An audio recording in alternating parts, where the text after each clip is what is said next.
পশ্চিমা বিশ্বের উদ্বেগ বাড়িয়ে চীনে রাশিয়ার প্রেসিডেন্ট ভ্লাদিমির পুতিন। চীনা নেতা শি জিনপিংয়ের সাথে রাশিয়ার প্রেসিডেন্ট ভ্লাদিমির পুতিনের বৈঠক। দুপক্ষের মধ্যে গভীর কৌশলগত সম্পর্কের সবশেষ উন্নয়ন। পুতিন তার পঞ্চম মেয়াদে ক্ষমতায় আসার পর এটি রুশ নেতার প্রথম বিদেশ সফর। বিশ্লেষকরা বলছেন, পুতিন রাশিয়া চীন সম্পর্ক গভীর করার জন্য শির কাছ থেকে তিনটি জিনিস চাইবেন।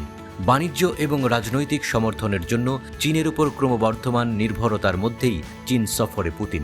বিভিন্ন ফ্রন্টে বেইজিংয়ের সাথে তার সীমাহীন অংশীদারিত্বকে শক্তিশালী করতে চায় Moscow. China and Russia regard each other as comprehensive strategic cooperation partners in the new era. চীনা পররাষ্ট্র মন্ত্রণালয়ের মুখপাত্র ওয়াং ওয়েবিন জানিয়েছে, এই সফরে রুশ প্রেসিডেন্ট পুতিন চীনা প্রেসিডেন্ট শি জিনপিংয়ের সঙ্গে দ্বিপাক্ষিক সম্পর্ক, বিভিন্ন ক্ষেত্রে সহযোগিতা ও অভিন্ন স্বার্থ রক্ষায় বিভিন্ন আন্তর্জাতিক ও আঞ্চলিক বিষয় নিয়ে মতবিনিময় করবেন। অন্যদিকে ক্রেমলিন জানিয়েছে, দুই নেতা তাদের বিস্তৃত অংশীদারিত্ব ও কৌশলগত সহযোগিতা নিয়ে বিশদ আলোচনা করবেন।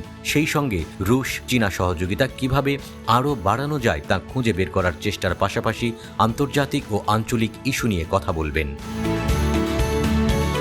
সিএনবিসির squawk box এশিয়াকে foreign policy research ইনস্টিটিউটের ফেলো ম্যাক্স হেশ বলেছেন, এটি বেশ পরিষ্কার যে এই 2 বছর ধরে পুতিন চীনের কাছে তিনটি জিনিস চেয়েছেন। হেশের মতে, Putin power of Siberia two প্রাকৃতিক গ্যাস পাইপলাইনের জন্য একটি চুক্তি চান এবং ইউক্রেনের যুদ্ধের জন্য আরও চীনা সমর্থন চান। চীনা বাজারে প্রবেশাধিকার চান এবং চীনা মুদ্রাকে রাশিয়ার বাণিজ্যকে এগিয়ে নিতে ব্যবহার করতে চান। সফরের আগে প্রকাশিত রাষ্ট্রীয় গণমাধ্যম সিনহুয়াকে দেওয়া এক সাক্ষাৎকারে পুতিন বলেন, রাশিয়া চীন অর্থনৈতিক ও বাণিজ্য সম্পর্ক দ্রুত বিকশিত হয়েছে। তিনি ইউক্রেন যুদ্ধের বিষয়ে চীনের শান্তি প্রস্তাবকেও সমর্থন করেছেন এবং বলেছেন যে রাশিয়া সংঘাত সমাধানে আলোচনার জন্য উন্মুক্ত রয়েছে।